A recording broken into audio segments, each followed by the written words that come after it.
Hi to all. आज हम करेंगे क्लास 10 की एक्सरसाइज 7.2 को क्वेश्चन नंबर 6। क्वेश्चन नंबर 6 कह रहा है ए बी सी एक आइसोसेलेस ट्रायंगल है। ए बी सी कोई एक आइसोसेलेस ट्रायंगल है, ये छोटा सा। कह रहा है ए बी साइड को प्रोड्यूस किया गया है, ए बी साइड्स को आगे बढ़ा दिया गया है। मतलब ये जो साइड है ए बी, इसको आगे बढ़ा दिया है, मतलब डी तक बढ़ाया गया है। इसका मतलब डी तक बढ़ाया गया है। तो कह रहा है कि डी तक बढ़ाया गया और इसको सी डी को ज्वाइन कर दिया गया उससे। तो कह रहा है कि ए डी और ए बी इक्वल है, मतलब कि ए डी और A B, A D equal A B, A D और ए बी इक्वल है, ये दोनों साइड इक्वल बोला गया। ठीक है। उसके बाद ये एक आइसोसेलेस ट्रायंगल था, तो ये दोनों साइड इक्वल थी और ये दोनों ए सी, ये दोनों इक्वल हैं। ए सी और मान लीजिए ये दोनों, देखो ये इक्वल है, फिर ये इक्वल है, तो ये इक्वल नहीं हो गई। अगर आप ही देखो 1 = 2 है, 1 = 2 है और 1 = 3 है, तो 1 = 3 नहीं होगा, बिल्कुल होगा। ठीक है। तो गिवन में क्या लिखेंगे?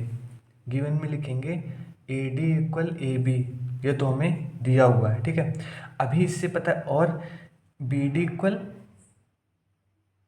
और A B equal A C, A B equal A C भी है क्योंकि आइसोसेलेस ट्रायंगल है। A B equal A D, A B equal A C, तो यहाँ से ए डी इक्वल ए सी, ये लिख सकते हैं कि नहीं लिख सकते? बिल्कुल लिख सकते हैं। और ये 100% सच है कि अगर ये साइड इस साइड के इक्वल है, देखना ध्यान से, और ये साइड इस साइड के इक्वल है, तो ये साइड इस साइड के इक्वल नहीं होगी? बिल्कुल होगी, क्योंकि 1 = 2, समझना 1 = 2, ये मान लीजिए ये हो गई 1, ये हो गई 2, ये हो गई 3। तो अगर ये 1 साइड 2 के इक्वल है और फिर 1 साइड 3 के इक्वल है, तो 3 साइड 2 के इक्वल नहीं होगी? बिल्कुल होगी। ठीक है। इसके बाद क्या करेंगे? टू प्रूव में क्या करना है? Angle B C D equal 90 degree, ये दिखाना है। ठीक है। तो प्रूफ डालेंगे, प्रूफ डाल दिया हमने। प्रूफ स्टार्ट करते हैं प्रूविंग करना। प्रूविंग में पहले क्या लिखना है कि एंगल, देखो एंगल ये, दिस एंड दिस, देखो angle A B C, angle A C B, ये दोनों एंगल इक्वल हैं क्योंकि isosceles triangle A B C बोला गया, तो ये दोनों एंगल इक्वल होंगे। वह दोनों एंगल इक्वल लिख दिए और इनको एक्स लेट कर लिया। ठीक है। फिर एक्स जब लेट कर लिया तो इससे A C equal A D, A C equal A D कैसे आई? गिवन से, गिवन से आ गई ए सी इक्वल ए डी, ये निकाला। अब जब दो साइड किसी भी ट्रायंगल के दो साइड इक्वल हैं, तो क्या आइसोसेलेस ट्रायंगल होगा? आइसोसेलेस के अपोजिट साइड इक्वल होंगे, तो ये angle A C D equal angle A D C, ये दोनों एंगल इक्वल होंगे। ठीक है। ये ये दोनों इक्वल होंगे, इनको लेट कर लिया वाई डिग्री।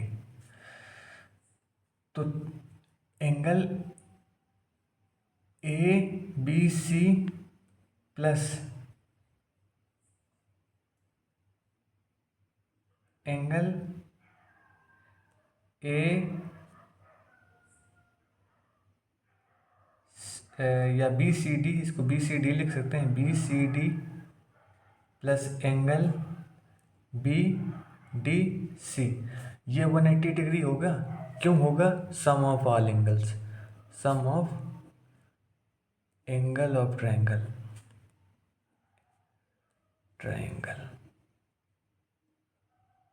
ठीक है।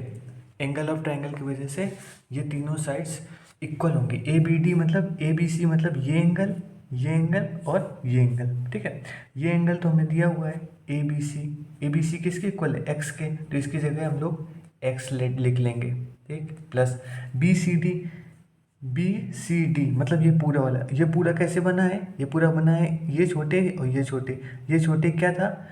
ए सी बी मतलब ये क्या था? एक्स था, ए सी बी, एक्स लिख दिया इसका भी। फिर अभी ये भी लिखना है, अभी पूरा लिखा नहीं है इसका, क्योंकि ये लिख रहे, ये पार्ट क्या है? ये पार्ट है ए C D. A C D कहाँ है? ए सी डी किसके इक्वल है? वाई के इक्वल, तो ये वाई डिग्री प्लस BDC क्या है? BDC या ACD बात एक ही है, तो कितना है y is equal to 180 degree. तो 2x 2 और 2 y degree is equal to 180 degree and x plus y is equal to 90 degree. और x plus hence x plus y क्या है? x प्लस वाई यही तो है, ये x है y, hence angle BCD, hence angle BCD equal 90 degree. Proved. यहाँ से हम लोग प्रूव लिख सकते हैं। ये क्वेश्चन है हमारा और ये आंसर। That's all.